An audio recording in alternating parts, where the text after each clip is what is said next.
They tell you grants are for nonprofits, for academics, for people who spend months filling out compliance forms just to get a rejection letter.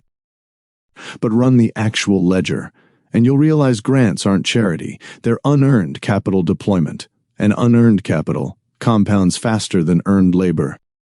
Every single time.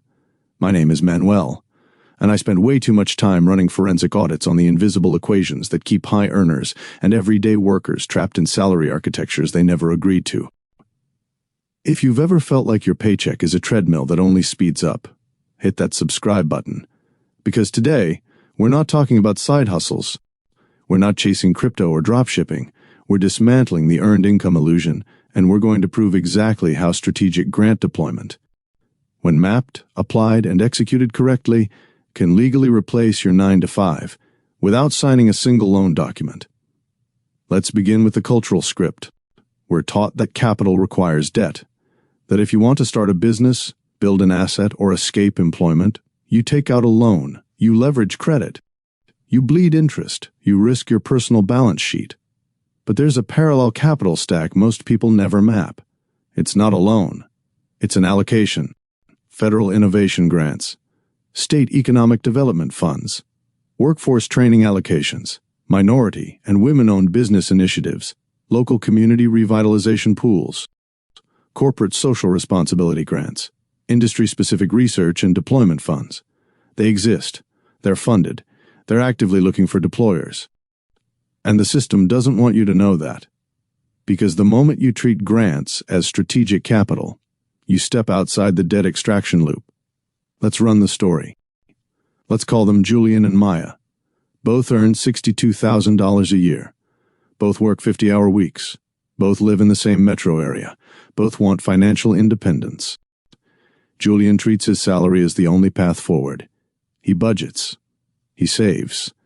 He waits for annual raises. He tells himself he'll start investing when he hits $70,000. He treats his time as a fixed input. Maya treats her salary as baseline liquidity. She spends 10 hours a week mapping grant opportunities aligned with her existing skills, her zip code, her industry background, and her community footprint. She doesn't chase random free money. She targets conditional capital designed for specific deployment. She applies to 3, gets rejected twice. On the 3rd, she secures a $25,000 small business innovation and workforce development grant. She doesn't spend it on lifestyle. She doesn't treat it as vacation money. She deploys it into a service-based infrastructure, legal formation, software stack, initial client acquisition, compliance setup, brand architecture. 6 months later, the business generates $4,000 a month in net profit. She scales. She applies for a second grant for digital expansion and hiring. She brings on 2 contractors. She systems her operations. She steps back from full-time employment. By year 3, her business generates $9,000 monthly. She's replaced her salary, without interest, without personal guarantees, without bleeding her weekends to a manager who doesn't know her name. Julian? Still trading hours for dollars. Still waiting for a 3% raise. Still wondering why inflation outpaces his paycheck. The gap isn't work ethic. It's capital source architecture. Let's run the actual forensic breakdown. Julian's salary trajectory, $62,000. After taxes, roughly $44,000 net. Annual raises 3% after 10 years. He's making roughly $58,000 gross. Net worth growth, minimal. Savings rate, capped by lifestyle creep and stagnant wage growth. He's trading time for survival. Maya's grant trajectory, $25,000 unearned capital. 0 debt service, 0 interest bleed, deployed into high-margin, low-overhead infrastructure, generates $48,000 annually in net cash flow by year 2. She reinvests 30%, scales operations, secures a second $15,000 grant for market expansion. By year 4, her business generates $108,000 annually. By year 6, $160,000. She didn't take on risk. She took on compliance. And compliance is a skill, not a barrier. The math doesn't lie. $25,000 in deployed grant capital outpaced $62,000 in annual labor within 24 months. And that's before compounding, before hiring, before systematization. Now, I know exactly what you're going to say, but Manuel, grants are competitive. They're buried in bureaucracy. They take months to process. Most people get rejected.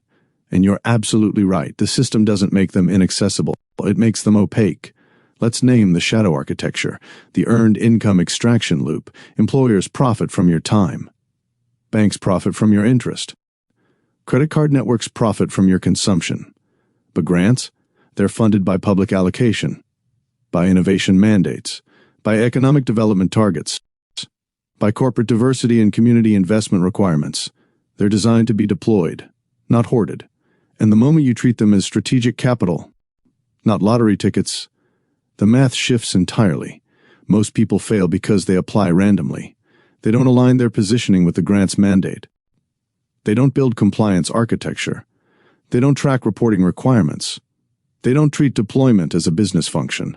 They treat it like a raffle. And raffles don't compound. So how do you break the equation? You stop asking where to find grants. You start asking how to position yourself as a deployer. Here's your actionable protocol. Step 1. The grant mapping matrix. Don't search free money grants.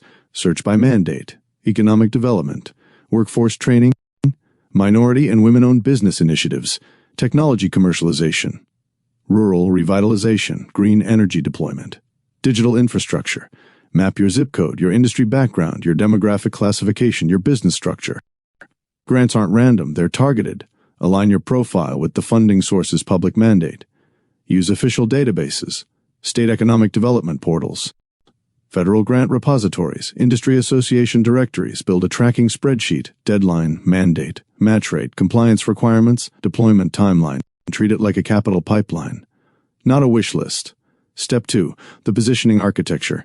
Grants don't fund dreams, they fund deployable projects with measurable outcomes. You don't write a proposal about wanting financial freedom. You write a proposal about job creation, community economic impact, skill transfer, revenue generation, or infrastructure development. Frame your project around the funder's metrics. If it's a workforce grant, outline training hours, certification targets, and employment placement rates.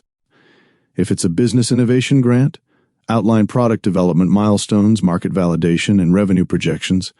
If it's a community revitalization grant, outline local hiring, property utilization, and economic multiplier effects. Position yourself as an executor, not a petitioner. Step 3. The compliance deployment protocol. Winning the grant is only phase 1. Deployment is phase 2. Set up separate accounting, track every dollar, maintain receipts, document milestones, submit progress reports on schedule. Grants aren't unconditional cash, they're conditional capital with reporting requirements. Treat compliance as operational infrastructure. Hire a part-time bookkeeper if needed. Use grant management software. Never commingle funds. Never use grant capital for personal expenses. The moment you treat compliance as a business function, you build credibility for future funding rounds. Step 4. The scaling loop. One grant doesn't replace your paycheck. A grant pipeline does. Use the first deployment to generate measurable outcomes. Revenue, jobs created, certifications issued, community impact documented. Take that data, apply for Phase 2 funding, expansion grants, matching fund programs, state to federal transition grants, corporate partnership allocations. Each successful deployment increases your win rate. Funders fund proven deployers, not first-time applicants. Build a track record. Scale intentionally. Systematize operations. Transition from grant-dependent to grant-accelerated. Step 5. The exit timeline. Your goal isn't to live on grants forever. Your goal is to use grant capital to build self-sustaining cash flow. Replace salary with business revenue. Replace hourly labor with systematized operations. Replace employment dependency with asset ownership. Track your break-even point. When monthly grant-accelerated revenue exceeds your baseline salary, you trigger the exit. Transition part-time. Hand off operations. Scale equity. The grant isn't the destination. It's the launch pad. This isn't about gaming the system. It's about speaking its language, because the system rewards those who map the architecture. And the language isn't morality. It's deployment. Now, let's address the elephant in the room. What if you have no business? What if you're employed full-time? What if you've never written a grant? You don't start with $1 million proposal. You start with alignment. Identify your existing skills. Map them to workforce development grants. Apply for training certifications that are fully funded. Use those certifications to launch a consulting or service model. Apply for small business startup grants. Deploy, generate cash flow, reinvest, scale. The path isn't linear, it's iterative, but it's documented, it's legal, it's repeatable, and it doesn't require credit scores. It doesn't require personal guarantees. It doesn't require bleeding interest. It requires positioning, compliance, execution, and time. So tonight, open a spreadsheet. Don't use a random grant finder. Build your own matrix. Column 1, funding source. Federal, state, local, corporate, foundation. Column 2, mandate alignment. Economic development, workforce training, innovation, community revitalization, minority women-owned, industry-specific. Column 3, deadline and reporting cycle. Column 4, deployment requirements. Job creation, revenue targets, certification milestones, community impact metrics. Column 5, your alignment score, 1 to 5. How closely does your profile match the mandate? Start with 3 high alignment opportunities. Build the proposal, track the compliance, deploy the capital, measure the outcome, apply again. The shift doesn't happen overnight, but it starts with a single decision: to stop trading time for survival, to start deploying capital for independence, because the system isn't going to change, but your position in it can. And when you do, the paycheck stops being your ceiling. It becomes your baseline. I want to hear from you down in the comments. Are you currently mapping grant opportunities, or are you still treating your salary as the only path to financial independence? Drop 1 or 2 below. I'll reply with a specific grant mapping strategy based on your industry, location, and existing skill set. If this audit shifted your perspective, share it with someone who's still waiting for a raise to outpace inflation. They need to see the architecture behind the capital stack. Hit subscribe. I'm Manuel. Outsmart the system. Protect your capital. Build your buffer. I'll see you in the next deep dive.